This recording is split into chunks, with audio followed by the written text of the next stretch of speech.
کے سامنے آ جاتی ہے، جس کا اسم مبارک محمد مصطفیٰ صلی اللہ علیہ وسلم ہے، جن کے بارے میں قرآن کریم میں اللہ تعالیٰ فرماتا ہے خدا اور اس کے فرشتے نبی پر درود بھیجتے ہیں، یہ ایمان والو تم بھی ان پر درود بھیجو۔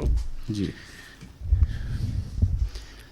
کشمیر میں اسلام صوفیاء کرام کی وساطت سے آیا۔ یہ خدا دوست حضرات، سادات یا کشمیری رشی جو بھی تھے، سبوں کا مشترکہ اثاثہ حب رسول تھا۔ حضرت سید علی ہمدانی بھی کشمیر آئے اور انہوں نے یہاں کے لوگوں کو حب رسول اور نعت گوئی کی اہمیت سے اپنے نعتیہ مجموعے چہل اسرار کے ذریعے روشناس کرایا۔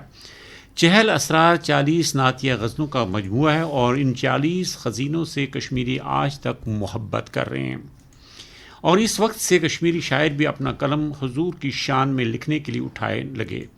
اس طرح کشمیری زبان میں حضرت شیخ العالم نے بھرپور عقیدت سے کشمیری زبان میں نعتیہ شاعری کا آغاز کیا۔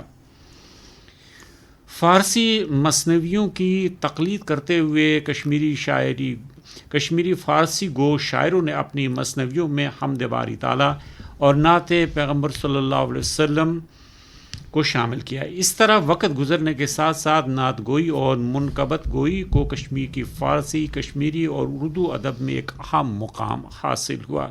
اب شاعری کی اس صنف میں کشمیری شاعری کا فارسی، اردو اور کشمیری میں تصنیف کیا ہوا ادب کشمیری ادب میں سرمایہ کی حیثیت رکھتا ہے۔ کشمیری نعتوں کا ایک خاص رنگ اور مزاج ہے۔ اکثر نعت بیک وقت مناجات میں بھی اور نعت بھی۔ یہ حقیقت ہے کہ نعت کا تخلیق کار ایک ہی فرد یعنی شاعر ہے۔ نعت لکھتے وقت دکھ، درد، غم و رنج، مشکلات اور وقت کے ظلم بیان کرتے کرتے اجتماعی نمائندگی کا فرض بھی انجام دیتا ہے۔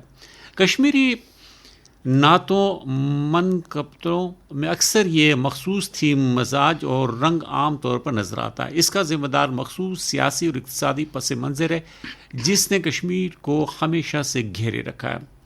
کشمیر زمانہ قدیم سے ہی سیاسی محکومیت اور غلامی، غربت، ناداری اور اقتصادی بدحالی میں گھرا ہوا تھا۔ جو بھی غیر ملکی حکمران یہاں فوجی طاقتوں یا سیاسی مکاریوں سے قابض ہوا، اس نے اپنا اقتدار مضبوط بنانے کے لیے سامراجی طاقتوں سے کشمیری عوام کے ظلم و ستم کے خلاف آواز دبانے کی کوشش کی اور لوگوں کے درمیان نفاق ڈال کر ان کو مزید کمزور کرایا۔ اس کے علاوہ یہاں کے قدرتی وسائل اور لوگوں کی کمائی اور محنت کا بے رحم طریقے سے استحصال کیا اور لوٹ مار کیا گیا۔ کشمیری ان تمام مقاصدوں سے بلا لحاظ مذہب و ملت نفرت کرتے رہے اور کشمیری لوگ مل کر ان مظالم کے خلاف کچھ نہ کر سکے، بلکہ انہوں نے حالات سے سمجھوتا کر لیا تھا، لیکن وہ صرف خدا سے ظلم اور ظالم ختم کرنے کی دعا کرتے تھے، جس کا عکس ہمیں اس زمانے کے مذہبی شاعری میں نظر آتا ہے، کیونکہ ان کے نزدیک یہی ایک ذریعہ تھا جو اس ظلم کو ختم کر سکتا تھا۔ ملک کشمیر گو سٹھا پامال اچھو ولمت ژۄپٲرۍ کفرن زال صلی اللہ علیہ یا رسول اللہ وسلم علیہ یا رسول اللہ۔ أسۍ چھِ مظلوم بوٗزِو تُہۍ فریاد، کفر کے چنگ نش کریو آزاد صلی اللہ علیہ یا رسول اللہ وسلم علیہ یا رسول اللہ۔ کٲشرِس اُمتس چھِ لاچٲری دستگیری کریو یٲری صلی اللہ علیہ یا رسول اللہ وسلم علیہ یا رسول اللہ۔ ملک کشمیر بہت ہی پامال ہو گیا ہے، ہر طرف سے کفر اپنا جال پھیلایا ہوا ہے۔ ہم مظلوم ہیں اور ہماری فریاد سن لیں اور ہمیں کفر کے عذاب سے نجات دیں۔ کشمیری قوم اس وقت لاچار ہو گئی ہے، ہماری دستگیری کریں اور ہماری بھلائی کریں۔ عہد سلاطین ختم ہو جانے کے بعد کشمیریوں، خاص طور پر مسلمانوں پر جو ظلم و ستم جاری رہا، اس نے ان کو جھنجھوڑ کے رکھ دیا۔ انہوں نے ظلم برداشت کیے، مگر کراہت کے ساتھ وہ کبھی بھی ظالم کے مددگار نہیں بنے۔ اس تمام ظلمت کے دور میں مسلمانوں کو امید کی ایک ہی کرن نظر آئی تھی جو ان کو اس سے نجات دلا دے۔ وہ حضور اکرم صلی اللہ علیہ وسلم کے پر نور، بامربکت اور مقدس ترین ذات مبارک تھی۔ کشمیری نعت ایک طرح سے ظالم اور جابر حکمرانوں کے خلاف کشمیریوں کا ایک پر تاثیر احتجاج بھی ہے۔ کشمیری نعت اس سیاسی اور اقتصادی تناظر میں باقاعدہ تحقیقاتی مطالعے کے لیے اہم مواد فراہم کرتی ہے۔ کشمیری شاعری کی بنیاد شروع سے ہی شریعت پسند رہی۔ 14ویں صدی عیسوی میں جب سادات ایران سے کشمیر آئے تو اپنے ساتھ اسلامی تصوف لے کر آئے۔ جو کشمیر کے لوگوں نے بہت جلد قبول کر لیا۔ اسی طرح 14ویں صدی سے لے کر 18ویں صدی عیسوی تک اسلامی تصوف کشمیر میں مکمل طور پر مقبول ہوا اور اس کے مختلف سلسلے بھی قائم ہوئے۔ بہت سارے کشمیری شاعر تصوف کو اپنا طرز حیات اور طرز فکر سمجھتے تھے اور شاعری کے ذریعے اس کی تعلیم عام کرنا چاہتے تھے۔ صوفی شاعروں کے اس کاروان کے رہبر حضرت شیخ نور الدین رشی تھے۔ اس طرح کشمیری نعت کی شروعات بھی شیخ العالم کے کلام سے ہی نظر آتی ہے۔ انہوں نے اپنی شاعری میں حضور صلی اللہ علیہ وسلم کی تعریف، ان کے خلاص، ان کے ساتھ بے پناہ عقیدت کا اظہار کیا۔